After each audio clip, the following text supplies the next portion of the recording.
Sometimes the kindest thing a stranger can do is see you when the whole world has turned away. In a grocery store in Millbrook, Iowa, on an ordinary Tuesday morning, one moment of cruelty would collide with one act of extraordinary grace, and two lives would never be the same. If stories about unexpected connections and finding hope in hard times speak to you, consider subscribing. These stories matter, and so does your voice. Let me know in the comments. Where are you listening from? Sarah Bennett's hands trembled as she placed the last item on the conveyor belt at Henderson's general store. The fluorescent lights hummed overhead, casting everything in that particular shade of white that made her feel exposed. Her daughter Emma stood beside her, clutching a worn, stuffed rabbit, her 7-year-old face bright with hope. "Can we get the cereal with the prize inside, Mama?" Emma whispered. "We'll see, sweetheart," Sarah murmured, though they both knew what that meant. The rent was due in 5 days. The cashier began scanning items: bread, milk, eggs, generic everything. Sarah had learned long ago that pride was a luxury she couldn't afford. Behind her, the line was growing. She could feel their impatience, their judgment. This was Millbrook, a town where everyone knew everyone's business, and Sarah's business had become the subject of whispered conversations. "That'll be $73.42, the cashier said. Sarah pulled out her card and handed it over with a smile she didn't feel. The card reader beeped, declined. "Can you try it again?" Sarah asked, her voice smaller than intended. The cashier swiped again. The same beep, declined. Heat crept up Sarah's neck. Emma tugged her sleeve. "Mama." "It's okay, baby," Sarah whispered, though her throat felt tight. "Let me try one more time." The third swipe brought the same result. Declined. "Ma'am, do you have another form of payment?" the cashier asked, loud enough for everyone to hear. Behind her, someone sighed. Mrs. Dalton's voice rang out, sharp as glass. Some people should learn to live within their means before wasting everyone's time. The words landed like blows. Emma pressed closer, and Sarah felt herself shrinking. "I'm sorry," Sarah said, barely above a whisper.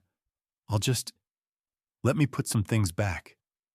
She reached for the cereal first, then the good bread, the milk. Her hands shook as she sorted through her choices. "Sarah, honey." Mr. Henderson appeared beside the register. "Maybe you should stick to the discount aisle next time. We have some perfectly good options back there that might be more in your price range."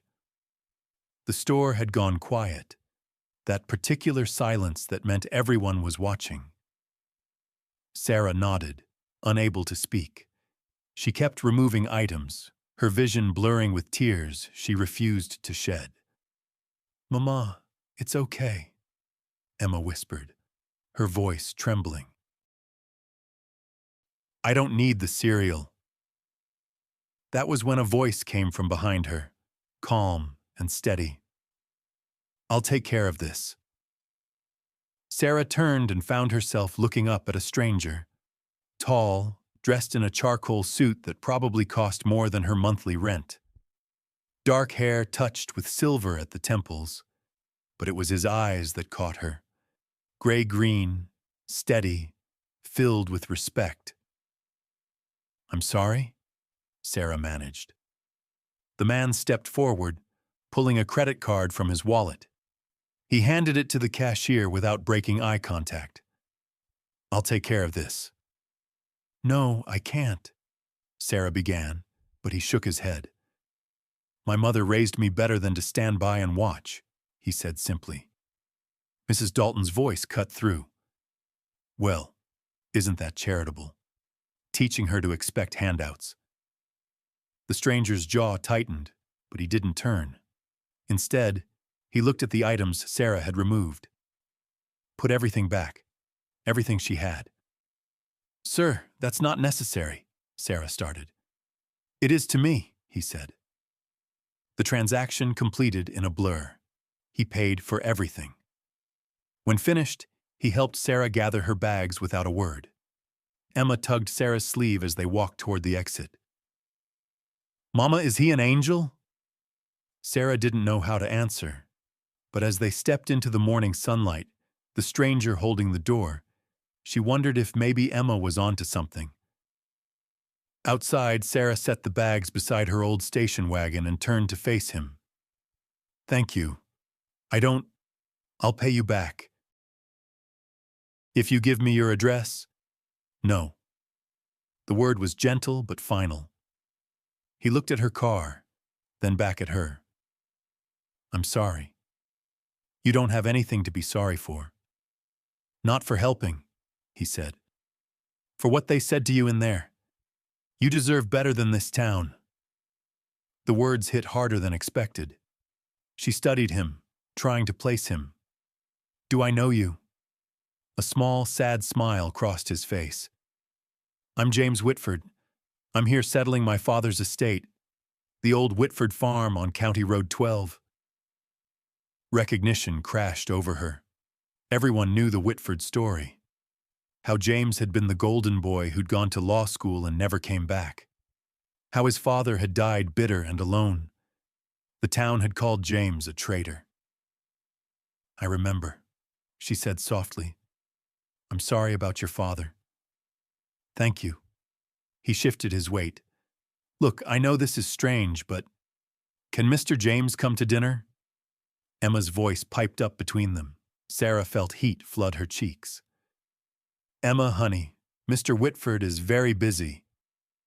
Actually, James said, something vulnerable in his expression. I haven't had a home-cooked meal since I got back, but I wouldn't want to impose. Before Sarah could respond, a car engine made them turn. A police cruiser pulled into the parking lot. Sarah's stomach dropped as she recognized Officer Blake, her ex-husband's cousin. The cruiser stopped in front of them, and Blake stepped out with casual authority. His smile was cold. Everything all right here, Sarah? He asked, eyes fixed on James. This man bothering you? James tensed beside Sarah, but his voice remained calm. No trouble, officer. Just helping a neighbor with groceries. Blake's eyes narrowed as he stepped closer, his hand resting casually on his belt. Whitford, heard you were back in town. Funny timing, showing up just when Sarah here's having financial troubles. Blake, please, Sarah said quickly, her face burning with fresh humiliation. Mr. Whitford was just being kind. He paid for my groceries after my card. After your card got declined, Blake finished, his smile sharpening. Yeah, I can see that. Must be embarrassing, Sarah. But then you've gotten used to that, haven't you?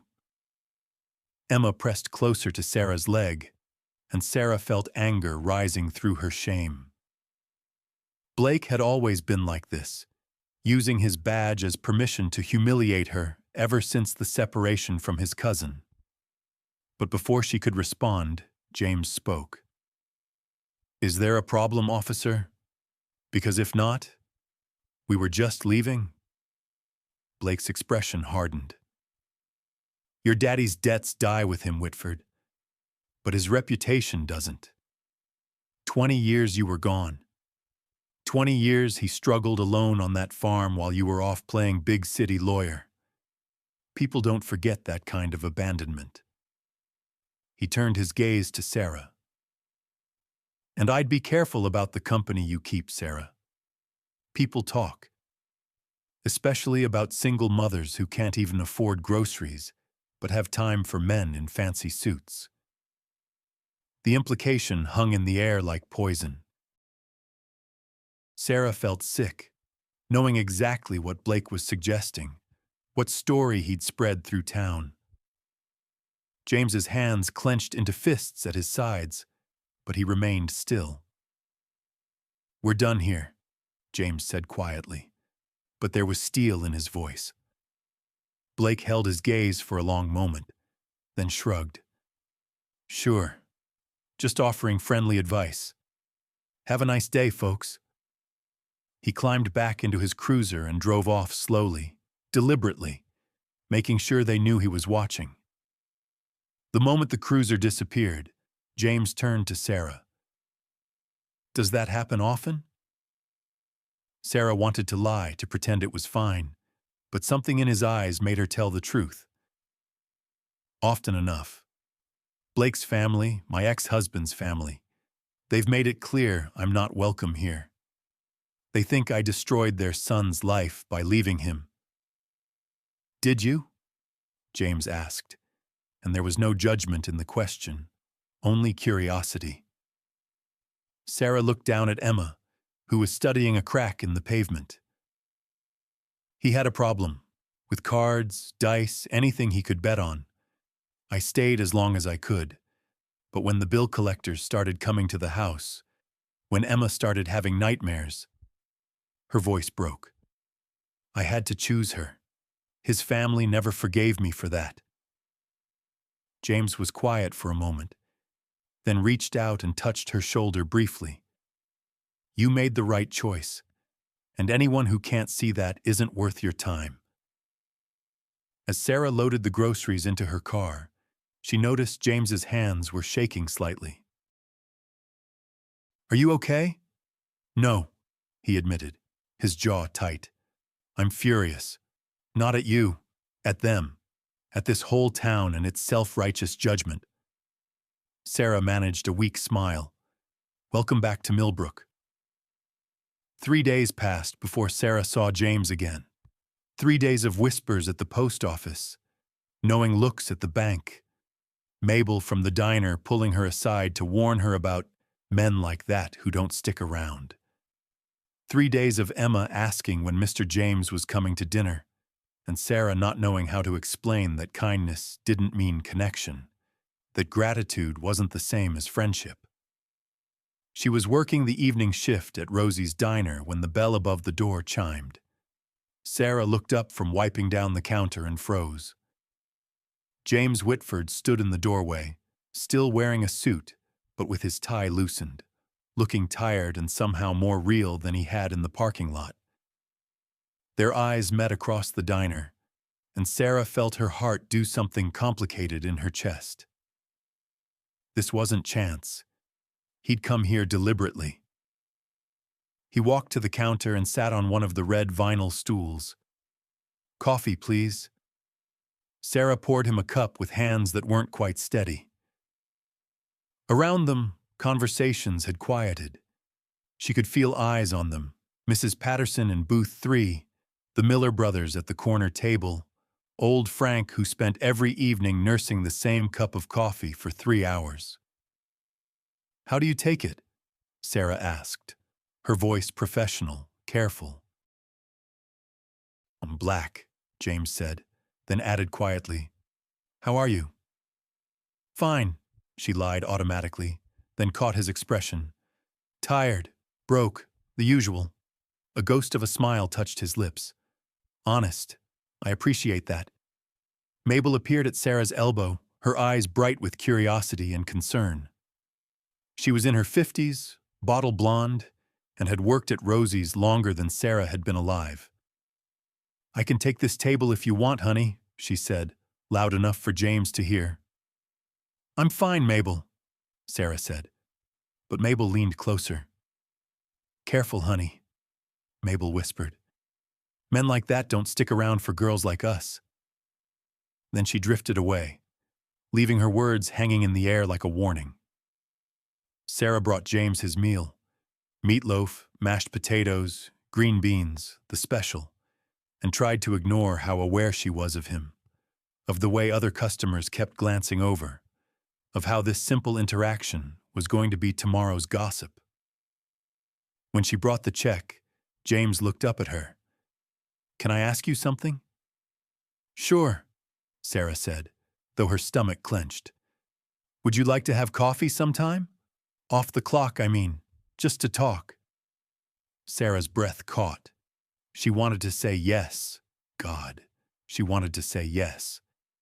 In 3 days, she'd thought about him more than she cared to admit.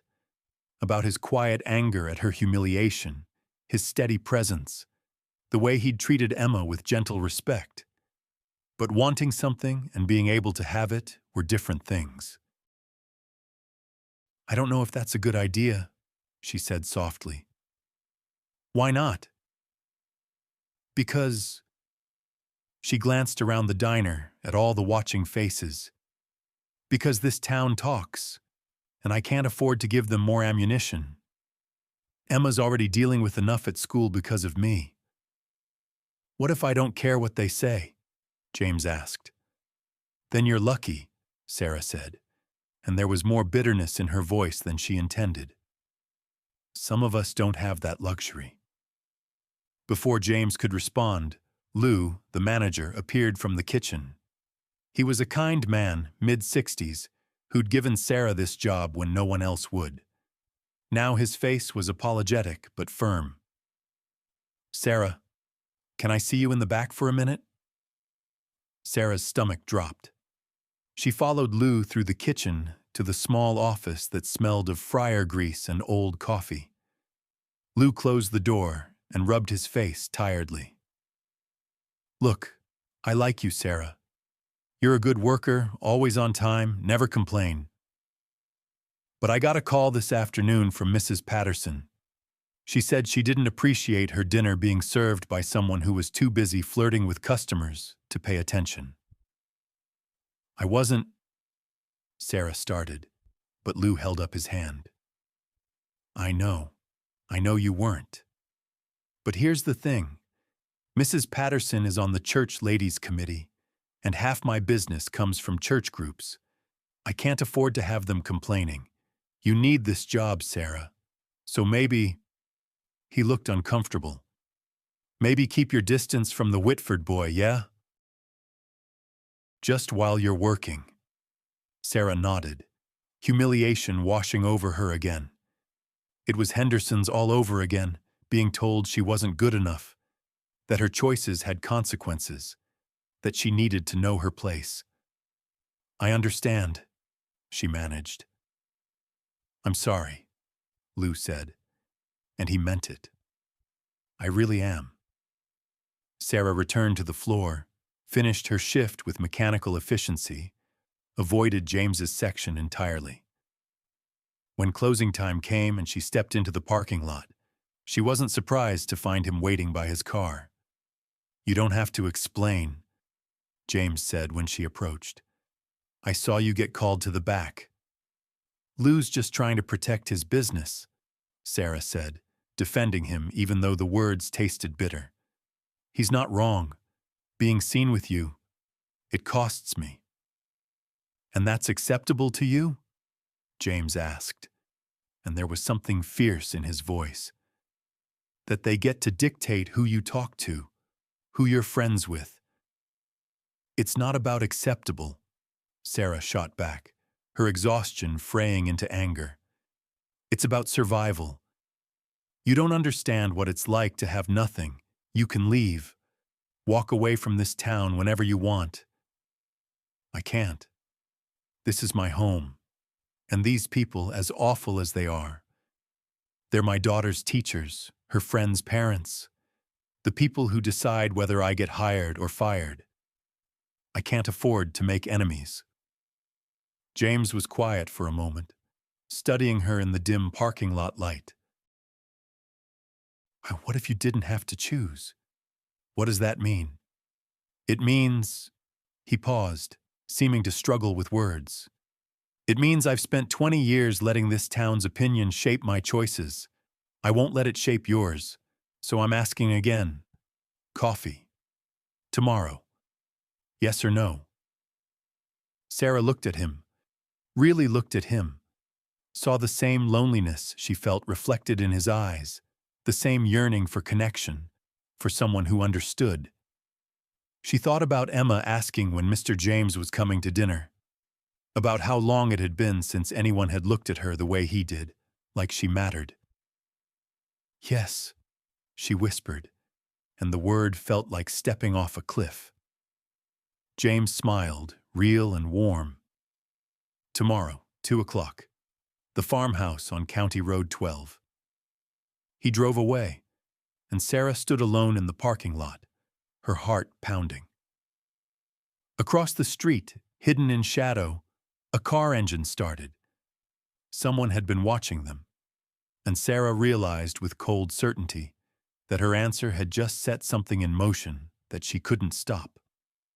Sarah pulled up to the Whitford farmhouse at exactly 2 o'clock. The house stood at the end of a long gravel drive, a 2-story white structure with green shutters that had seen better days. Paint peeled from the siding, and the porch sagged slightly. But there was something beautiful about it. The way afternoon light caught the windows, the ancient oak tree in the yard, the fields stretching toward the horizon. James appeared on the porch before she'd even turned off the engine. "You came," he said, walking down the steps. "I said I would." Sarah climbed out, suddenly nervous. "Should I have brought something?" "Just yourself." He smiled. "Come on, I made coffee. Fair warning, it's terrible." The inside of the farmhouse was both beautiful and heartbreaking. Hardwood floors, high ceilings, crown molding from another era. But everything was dusty, neglected, furniture covered in sheets like ghosts. James led her to the kitchen and poured coffee into mismatched mugs. They sat at the kitchen table. Outside, wind moved through the fields, making the tall grass ripple like water. "It's beautiful here," Sarah said finally. "It is," James agreed, sadness in his voice. "I'd forgotten. Or maybe I convinced myself I'd forgotten." "Why did you leave?" The question came out before Sarah could stop it. "I'm sorry. That's too personal." "No, it's fair." James wrapped his hands around his mug. "I was 18 and angry and convinced this town was too small for whatever I was going to become. I got the scholarship to Northwestern, and my father told me that if I left, I was choosing that world over this one. Over him. I thought he was being dramatic. I didn't understand he meant it literally." "He cut you off?" "Completely.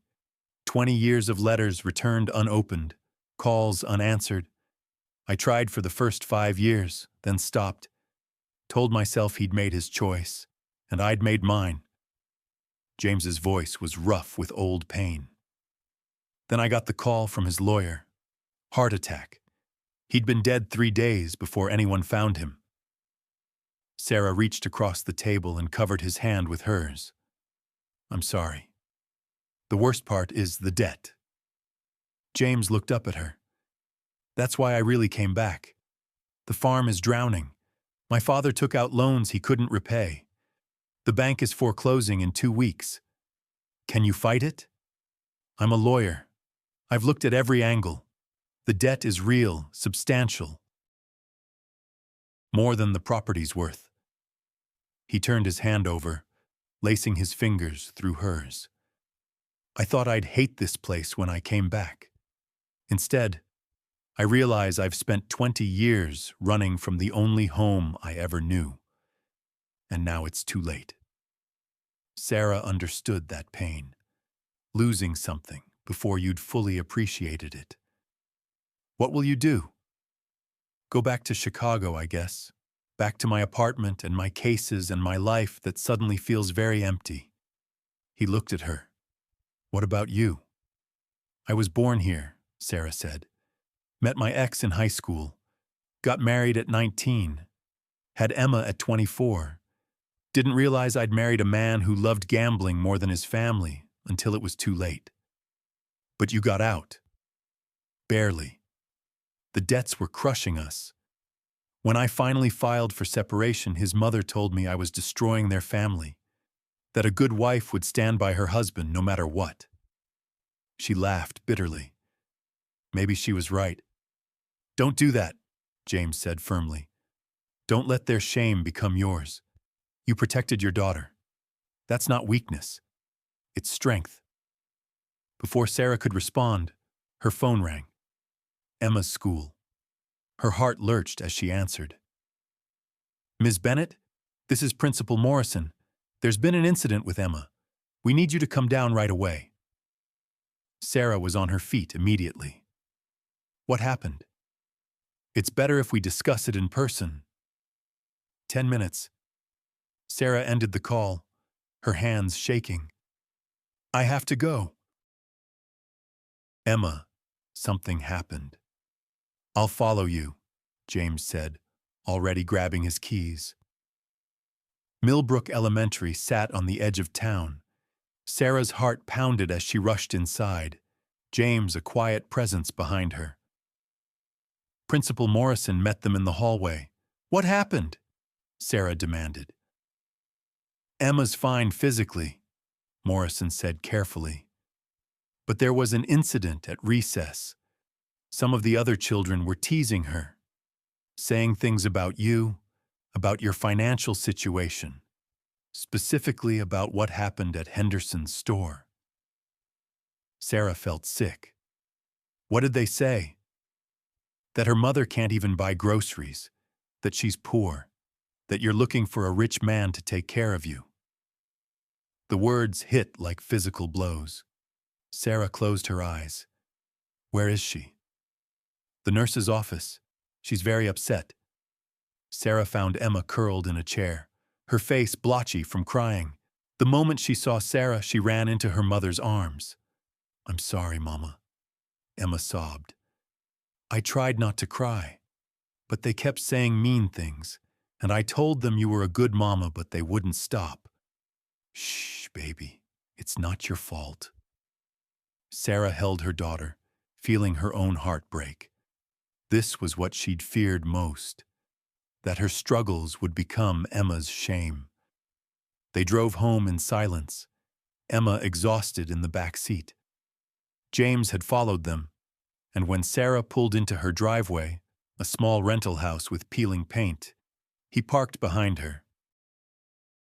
Inside, Sarah tucked Emma into bed for a nap, then came back to the living room where James waited. She couldn't hold it together anymore. The dam broke, and she sank onto the worn couch, her face in her hands. This is why I can't, she said through tears. This is why we can't. Every choice I make affects her. They'll make her life miserable because of me. She looked up at him. You don't understand what it's like to have nothing. You can leave, I can't. James knelt in front of her, his hands on her knees. Sarah, you should go, she whispered. Please, before this gets worse. James stood slowly, and Sarah thought he would leave.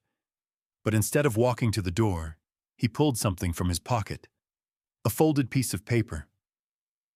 I found this on my windshield yesterday, he said quietly, after I left the diner. Sarah unfolded it with trembling hands. The note was written in block letters. Leave town. Stay away from her. This is your only warning. Sarah's blood went cold. I have my suspicions, James said. But that's not the point. The point is they're trying to control you through fear. Sarah, I know because they did the same thing to my father. They isolated him, judged him, made him believe he'd failed. He died thinking he was worthless. His voice cracked. I won't let them do that to you. Or to me. What are you saying? I'm saying I'm done running. From this town, from my past. From the possibility that maybe I came back here for a reason. That maybe meeting you wasn't an accident. Sarah wanted to believe him, but fear was a powerful thing. I can't ask you to stay. You have a life in Chicago. This farm is drowning in debt, and I'm drowning too. We're both sinking, James. How can two drowning people save each other? James was quiet for a long moment. Then he walked to the door. Sarah's heart broke, thinking this was goodbye. but he paused with his hand on the knob.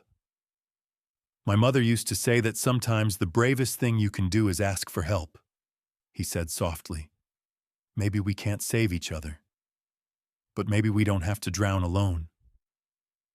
He left, and Sarah sat in her empty living room as twilight gathered. Her phone buzzed. A text from Lou. "Sarah, I'm sorry. I have to let you go, effective immediately. The church ladies made it clear they won't come back if you're working here." Sarah stared at the message, numb. She'd just lost her second job. Emma was being bullied. James was leaving. Everything she'd feared had come true. Her phone buzzed again. This time a text from an unknown number. "I meant what I said. We don't have to drown alone." "James." Sarah sat on the edge of Emma's bed, the phone clutched in her hand, and made a choice. The next morning, Sarah stood outside Henderson's general store, her heart pounding. She'd spent the night thinking about James's words, about the threatening note, about the text from Lou. She'd lost both her jobs. Her daughter was being bullied, and she had nothing left to lose. That realization was strangely liberating. A knock on her car window made her jump. James stood there, holding 2 cups of coffee and looking like he hadn't slept either. "I thought you might need reinforcements," he said when she rolled down the window. "How did you know I'd be here?" "Because I'm starting to understand how you think." He handed her a coffee. "You're done running. So am I." Sarah took the cup, warmth spreading through her fingers. "I got your text last night." "And?"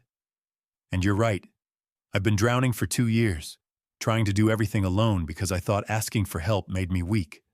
But maybe—" She looked at him. "Maybe the bravest thing I can do is stop pretending I'm fine." James opened the passenger door and slid in beside her. From his jacket, he pulled out an envelope. "I did some digging. Called in a favor from a lawyer friend in Des Moines. That threatening note. I had a hunch." "Blake," Sarah said. "Blake," James confirmed. "My friend traced the paper. It's standard issue from the police station. And there's more. Henderson didn't fire you because of customer complaints. Blake's family owns 1/3 of this town, including the building Henderson's store sits in. They pressured him." Sarah felt anger rising through her fear. "They're trying to control me." "They've been controlling you," James corrected gently. "So it's through shame, through economic pressure, through Emma. But here's the thing. My friend also found something interesting. Blake's cousin, your ex-husband, has outstanding warrants in 2 counties. The family's been protecting him, keeping it quiet. If that information were to become public, we'd have leverage," Sarah finished. She looked at James. "But I don't want revenge. I just want them to leave me alone." "Then let's go get your dignity back," James said. "Starting with Henderson." They walked into the store together, and Sarah felt the familiar weight of judgment as conversations stopped and heads turned. But this time, with James beside her, it felt different. She wasn't alone. Mr. Henderson was behind the counter, and his face paled when he saw them approaching. "Sarah," he stammered. "I didn't expect—" "Mr. Henderson," Sarah said, her voice steady and clear. "I deserve to know why I was really fired. There were complaints." "There were no complaints," James said quietly. "There was pressure from the Blake family. We both know it." Henderson's eyes darted around, looking for escape. Mrs. Dalton had appeared in aisle 3, watching with sharp interest. Other customers were gathering, drawn by the confrontation. "Mr. Henderson," Sarah continued, "I worked for you for 8 months. I was never late, never rude, never gave you any reason to fire me except that I didn't fit someone else's idea of who I should be. Sarah, you have to understand. Business is about choices, James interrupted. He turned to address the entire store. His voice carrying that courtroom authority Sarah imagined made him formidable in front of juries. This town raised me to believe that leaving made me a traitor, that success meant abandoning my roots. I believed it, and it cost me 20 years with my father. 20 years I can never get back. The store had gone completely silent. But standing here now, James continued, I realize the real betrayal is how you treat people who don't fit your expectations. Sarah Bennett works harder than anyone I know. She's raised a beautiful daughter alone while dealing with debts her ex-husband created. She's held down 2 jobs, kept a roof over Emma's head, and done it all while facing judgment from people who should have been offering help instead. Mrs. Dalton stepped forward. Now see here, young man. No, you see here, James said, his voice still calm but with steel underneath. My father died alone and broke because this town decided he wasn't worth their time after I left. You isolated him, judged him, let him struggle. I won't watch you do the same thing to Sarah. Henderson cleared his throat. Sarah, I'm sorry. If you want your job back. Sarah took a deep breath. This was the moment. The old Sarah would have accepted, grateful for any scrap of employment, any chance to appease the town's judgment. But she wasn't that Sarah anymore. No, she said clearly. Thank you, but no. Henderson blinked. What? I don't want my job back, Sarah said, and with each word she felt stronger, more certain. I don't want to work for someone who fires me because other people pressure them. I don't want to spend my life afraid of what you all think of me. She turned to face the gathered crowd, saw their surprised faces, their shock at her refusal to play the role they'd assigned her. I came to this town as a bride at 19, Sarah said. I stayed because it was home. But you've made it very clear that I'm only welcome here if I follow your rules, accept your judgment, and stay in my place. Well, I'm done with that. I'm done being ashamed of struggling. I'm done apologizing for choices I made to protect my daughter. And I'm done letting you decide my worth. The silence that followed was profound. Then, from the back of the store, someone started clapping. Slowly, others joined in. Not everyone, but enough. Enough to matter. Outside, Sarah leaned against her car, shaking with adrenaline. James stood beside her, a small smile on his face. That was incredible, he said. That was terrifying, Sarah corrected, but she was smiling too. What happens now? Now? James looked at her. Now we figure out what comes next. Together, if you'll let me. The farm is still in foreclosure, Sarah pointed out. It is, James agreed. But I've been thinking, what if we don't save it as a farm? What if we turn it into something else? Like what? A community space, a cafe maybe. Somewhere people can gather without judgment. You could run it. Work for yourself instead of people like Henderson. Sarah stared at him. That's a huge risk. We barely know each other, and you're talking about completely changing your life. I've spent 20 years living safely, James said. Building a career I'm good at but don't love, in a city where I have colleagues but no real friends. I came back here to close a chapter, but maybe I'm supposed to start a new one instead. He took her hand. With you, if you're willing. Sarah looked at their joined hands, thought about Emma's face when she talked about Mr. James, about the farmhouse with its beautiful bones and neglected heart, about the possibility of building something new from the ruins of what had been lost. "I'm willing," she whispered. "But James, I come with baggage. Debt, a daughter, an ex-husband's family who won't stop making trouble. And I come with my own baggage," James said. "A foreclosing farm, a town that hates me, 20 years of regret. Seems like we're even." 1 month later, Sarah stood on the porch of the Whitford farmhouse as the late afternoon sun painted the Iowa sky in shades of gold and crimson. The foreclosure had gone through, but James had negotiated a lease-to-own agreement with a local investor who believed in their vision.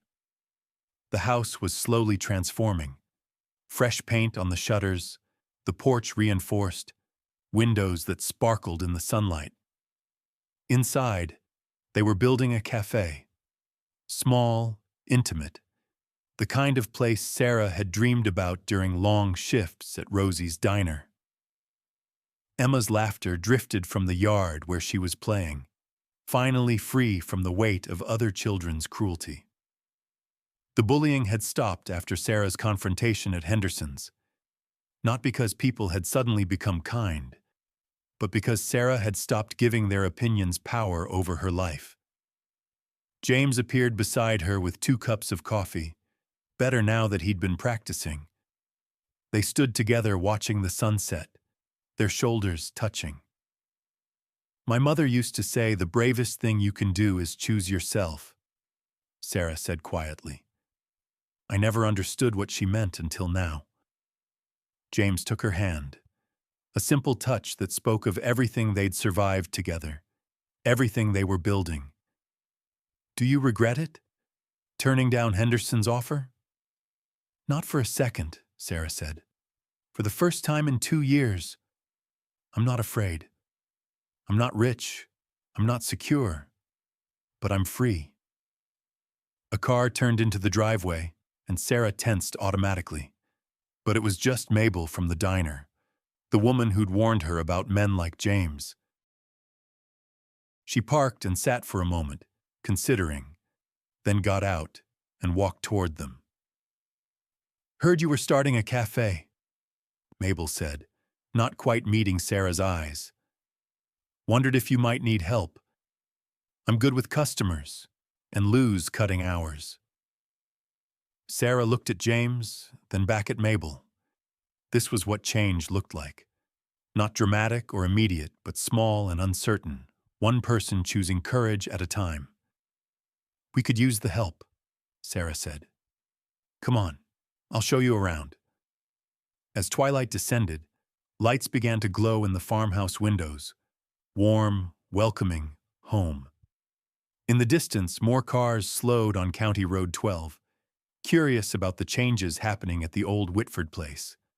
Some would judge, some would gossip, but some, like Mabel, would stop and ask if there was room for them too.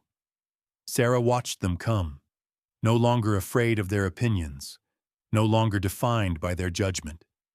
She'd chosen herself, chosen hope, chosen to believe that sometimes the bravest thing 2 drowning people can do is reach for each other and swim toward shore together. And in that choice, she'd found something she'd been searching for all along.